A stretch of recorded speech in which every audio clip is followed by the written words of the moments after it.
tous, bonjour les lions. Alors, on va commencer par le tirage relationnel et ensuite je ferai le tirage de vie émotionnelle dans la seconde partie de la vidéo. Pour ceux qui souhaitent la présentation des tarots que j'utilise, je vous invite à rester jusqu'à la fin de la vidéo. J'ai mis cette présentation tout à la fin. Allez, on y va, c'est parti. Les lions, tirage relationnel.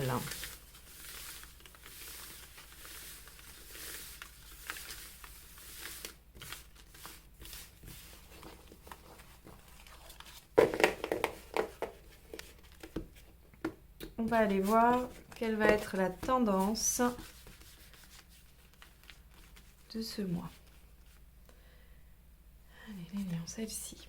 Le mât. Ouh, eh bien, le mât, alors c'est qui tout double, on va voir, hein, parce que le mât, il peut tout quitter pour se suivre lui-même, donc ça pourrait annoncer une séparation, ou en tout cas le fait de prendre une grande émancipation par rapport à la relation, mais ça peut aussi vouloir dire vous lancer dans la relation, partir à l'aventure avec le partenaire, et voir ce que ça donne. Hein. Donc on va tout de suite aller dans le tirage pour pouvoir donner une orientation à ce mât.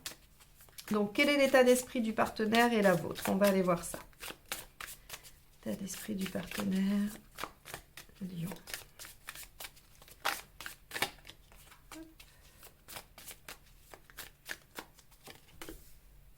Cinq de coupe.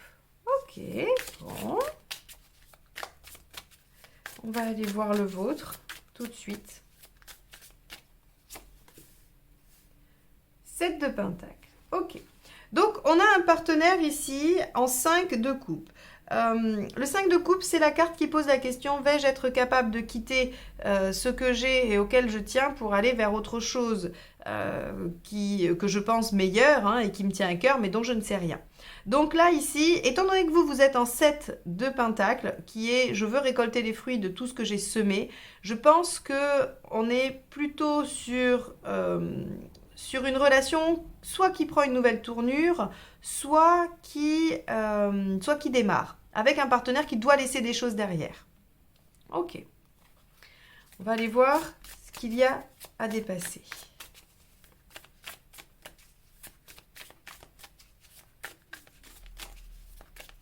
Donc on pourrait être sur nouveau départ quand même. Oui, le soleil. Ok. Bon, ce qu'il y a à dépasser, c'est un côté peut-être un peu trop léger. Ça peut être ça. Avec le soleil, c'est une arcade majeure, donc elle a plusieurs axes. Et on pourrait dire aussi que ce qu'il faut dépasser, c'est le manque de visibilité, le manque de projection. Où va-t-on? Où allez-vous avec ce partenaire? Quoi qu'il en soit, il y a aussi la notion du couple. Quelle est votre vision du couple à tous les deux? On voit bien qu'on a un partenaire qui semble être un peu en difficulté pour s'engager dans la phase d'après, alors que vous voulez déjà récolter. Donc déjà, en fait, il y a probablement une différence dans on va dire, la progression. Vous n'en êtes pas tout à fait au même niveau. Donc, qu'est-ce qui se passe? Comment vous voyez le couple? Comment vous voyez les choses? Il va falloir gagner en visibilité. Alors que, clairement, le mât nous dit que vous vous lancez à l'aventure sans trop savoir dans quelle direction vous allez. C'est pas forcément négatif. Le mât, il avance avec confiance. Comme vous voyez ici, moi, j'aime beaucoup. Là, on voit que dans ce petit baluchon, il a le concentré de son expérience, il a le concentré de son savoir qu'il a derrière lui, il sait qu'il peut s'en servir, mais il décide quand même de s'aventurer et de dire advienne que pourra, j'ai confiance en moi, je suis capable d'aller de l'avant. Donc on a une certaine capacité à accepter les aléas de la vie, mais il faudrait quand même avoir, on va dire, une finalité, pas un point d'arrivée, mais une finalité, c'est-à-dire que quel est l'objectif final? C'est quoi ma vision de la vie de couple? Même si, entre-temps, vous faites des ajustements, mais voilà, il y a peut-être une vision commune à avoir. Allez, on va aller voir ce qui vous aide. Le roi de pentacle. Et ce qui ne vous aide pas, le roi de coupe. Ok, bon. Ok. Alors, ce qui vous aide, effectivement, je vais me redire, mais je vais me répéter, pardon. Le roi de pentacle, c'est celui qui a une vision claire de ce qu'il veut construire.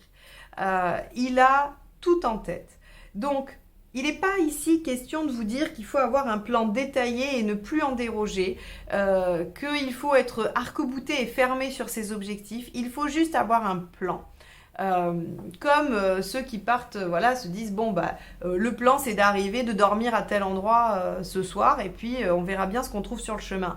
Mais il y a un peu cette notion d'avoir cette vue d'ensemble et donc je me répète par rapport à ce que je vous ai dit, le soleil, la visibilité. On voit qu'avec le roi de coupe, ce qui ne vous aide pas, ça va être de vous perdre dans les plaisirs, de vous disperser, de diluer peut-être l'inquiétude ou les problèmes ou les difficultés que vous pourriez rencontrer avec le partenaire qui lui a du mal ou elle a du mal à dépasser des choses, ça serait de vous perdre dans je vais sortir ou je vais voir des amis ou je vais boire ou je vais que sais-je. En tout cas, le roi de coupe, lui, dans ses aspects négatifs, il abuse des bonnes choses, il abuse des plaisirs et c'est un peu une fuite en avant, une fuite dans les sens, je m'en vais ressentir pour ne plus penser. Donc, ici, on dit non. On n'est quand même pas dans le mental. Ici, c'est vrai qu'on aurait eu un grand écart si on avait eu le roi d'épée, parce qu'on vous aurait dit quand même qu'il fallait intellectualiser tout, qu'il fallait réfléchir. Là, non, on vous dit il faut juste avoir une idée un peu concrète de là où on va. Et cette vision, elle ne viendra pas avec le mât. Le mât, lui, se dit, son principe même, c'est « je ne sais pas ce qui m'attend le pas d'après et tout va bien. Et ça me va ». Or là, visiblement, soit ça insécurise le partenaire qui du coup a du mal à lâcher ce à quoi il tient pour vous suivre dans cette quête, soit vous n'arrivez pas à enclencher ça parce que vous laissez derrière vous le partenaire, volontairement. Enfin, volontairement ou inconsciemment, mais en tout cas, il y a dans cette démarche le fait de laisser un peu le partenaire derrière. Bon, on va aller voir l'intention du partenaire et la vôtre.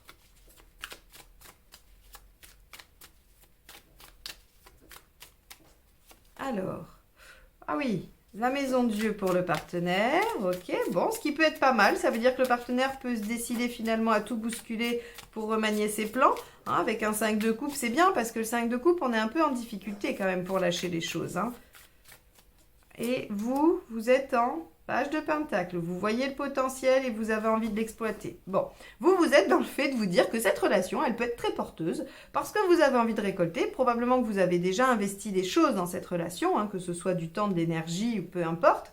Vous voulez récolter et vous êtes convaincu que de toute façon, avec le page de pentacle, ça peut se développer, ça peut donner quelque chose de super. Sauf que vous avez un partenaire ici qui semble assez en difficulté pour voir la même chose que vous et qui va probablement chambouler les plans. Bon, on va aller voir où vous en êtes à la fin et les conseils, ça m'aidera à mieux analyser tout ça. Allez, donc où est-ce que vous en êtes à la fin du mois ? Ok, super, 10 de coupe, c'est parfait, vous y arrivez. Ça veut dire que le partenaire va se mettre en mouvement, soit va vivre une prise de conscience, soit va venir bouger les choses qu'il était difficile de lâcher ici pour avancer avec vous. Puisque de toute façon, à la fin, on a un beau 10 de coupe. Si vous étiez fâché, il y a une réconciliation. Si vous n'étiez pas encore ensemble, il y a une concrétisation. Et si c'est une relation qui dure, il y a de beaux moments à vivre et une belle évolution. Donc, on va aller voir les conseils. L'arcane 6, suivez votre cœur, faites vos choix et engagez-vous dans vos choix. Donc, c'est bien, les lions, vous êtes décidés à avancer. Bon, on vous dit juste que ce qui vous aide, ce qui vous aiderait un peu plus, c'est d'avoir une meilleure visibilité sur là où vous voulez en venir. Ça pourrait peut-être aider votre partenaire à s'enclencher. Le 2 d'épée, oui, réfléchissez, anticipez, ayez une stratégie, mais ça va avec le fait de... prévoir. Et 3 d'épée, mettez carte sur table, dites les choses telles qu'elles sont, il faut aller au cœur du problème. Quel est le cœur du problème pour le partenaire? Alors c'est vrai que c'est votre tirage, donc ça serait intéressant d'aller voir le tirage relationnel du signe de votre partenaire. Parce que là, on voit bien qu'on va vous demander d'aller au cœur du problème, d'aller chercher quelle est la véritable problématique, pourquoi vous n'arrivez pas à avancer, pourquoi vous n'arrivez pas à dépasser en tout cas... à dépasser ce manque de visibilité pour l'avenir, Probablement parce que le partenaire est en 5 de coupe et a du mal à lâcher des choses. Ça peut être des comportements, une histoire, une situation, un travail, peu importe. Peut aussi être coincé dans le passé sur des choses qu'il ou elle a vécues. Quoi qu'il en soit, ici avec ce 5 de coupe, il va falloir aller jouer carte sur table et dire les choses, ne pas... Alors, avec bienveillance et assertivité toujours, hein, mais en tout cas, il va falloir dire les choses pour provoquer chez le partenaire une prise de conscience. N'allez pas bousculer votre partenaire, hein, c'est lui qui se bouscule. Vous, votre intention, elle est de développer le potentiel de la relation. La carte ici de la tour nous dit que le partenaire a l'intention d'aller, en tout cas l'intention de prendre conscience de choses ou d'aller bouleverser sa situation pour pouvoir aller vers ce 10 de coupe avec vous. C'est pas forcément à vous d'aller bousculer le partenaire, d'accord? C'est pas dans ce qui vous aide, la tour. Ce qui vous aide, c'est de dire les choses telles qu'elles sont, de pouvoir anticiper, de pouvoir dire voilà où je veux en venir, de vous engager dans vos choix et de croire en fait dans cette relation qui effectivement, hein, avec ce 10 de coupe et cet arcane 6, recèle probablement du potentiel d'épanouissement affectif. Bon. J'espère que ce tirage vous aura donné quelques pistes de réflexion, ou en tout cas qu'il vous aura aidé à comprendre ou à cheminer par rapport à votre relation. Et on va passer au tirage de vie émotionnelle.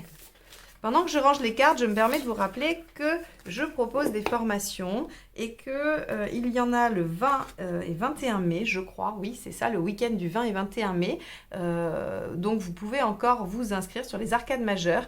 Et il y aura aussi les arcades mineures en juin sur 4 demi-journées. Donc, si vous souhaitez vous y inscrire ou aller voir, vous pouvez regarder sur mon site. Il y aura les renseignements. Et sinon, vous m'envoyez un mail avec grand plaisir. Je vous répondrai. Je voulais aussi vous dire que si vous souhaitez simplement soutenir la chaîne en quelques secondes pour m'encourager toujours plus à faire ces guidances et à vous les proposer chaque mois, eh bien n'hésitez pas à vous abonner, à cliquer sur la petite cloche et à mettre un petit pouce. C'est pas grand chose, ça vous prend quelques secondes, mais pour la chaîne c'est énorme puisque ça permet à YouTube de la repérer comme une chaîne qui vous plaît et donc de la rendre plus visible et de me permettre de la développer. Donc merci à tous ceux qui le feront et merci également à tous ceux qui sont là depuis bien longtemps. On y va, c'est parti pour le tirage de vie émotionnelle.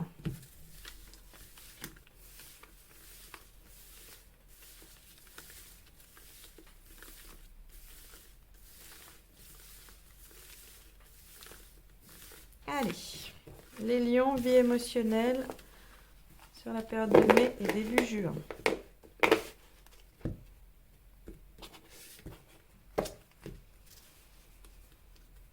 Alors, votre état d'esprit. La papesse inversée. Ok. L'ermite dans ce que vous souhaitez. Le jugement dans pourquoi ça ne fonctionne pas. Le soleil dans ce qu'il faudrait faire. La justice à moyen terme. Et la roue de fortune inversée dans le plus long terme. Alors, on y va. Donc, votre état d'esprit, c'est l'envie de vous mettre en action. La papesse inversée, elle n'a plus du tout envie de réfléchir, elle n'a plus envie d'apprendre, elle a envie de faire, elle a envie de mettre les choses en œuvre. Sauf que ça vient contrecarrer votre envie parfois de méditer, de vous recentrer sur vous. Alors, tout simplement, ce que nous disent ces deux cartes qui sont finalement un peu contraires, c'est que vous oscillez entre l'envie de passer à l'action et la nécessité, le besoin de prendre du temps pour vous, de réflexion, d'introspection. Alors, pourquoi ça ne fonctionne pas ? Avec le jugement, on a la difficulté de ramener sans cesse le passé. Donc, soit le passé se représente à vous et ne vous permet pas d'aller de l'avant, soit vous reconvoquez le passé. On pourrait imaginer que vous puissiez ruminer dans certaines situations ou qu'en tout cas, vous puissiez essayer de revivre et revivre encore en essayant de comprendre une situation passée de votre vie émotionnelle afin peut-être de l'élucider, de comprendre ce qui s'est passé pour vous et de pouvoir évoluer. Sauf que ça ne vous permet pas d'être dans l'action.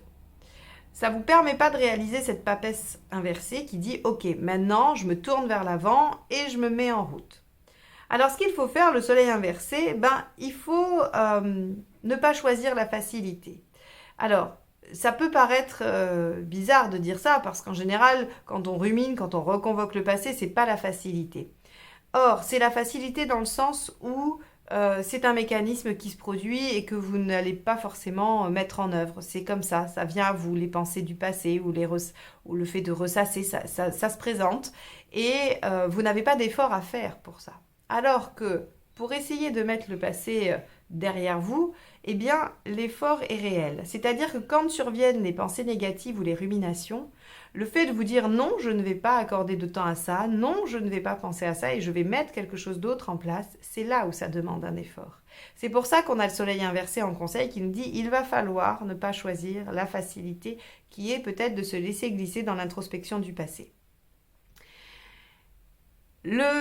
La justice, dans l'issue à moyen terme, nous dit qu'il va falloir trancher. Il va falloir d'une se faire entendre. S'il y a vraiment des choses de l'ordre de l'injustice ou des choses qui n'arrivent pas à être réglées parce qu'elles n'ont pas été entendues sur le passé, il va falloir mettre en œuvre ce qu'il faut pour être entendu, soit directement à la personne concernée, soit à un thérapeute, soit en écrivant, soit en parlant à un ami ou une amie, peu importe. En tout cas, il va falloir trouver le moyen d'être entendu sur ce qui pose problème, sur ce qui vous empêche d'être dans l'action et d'avancer.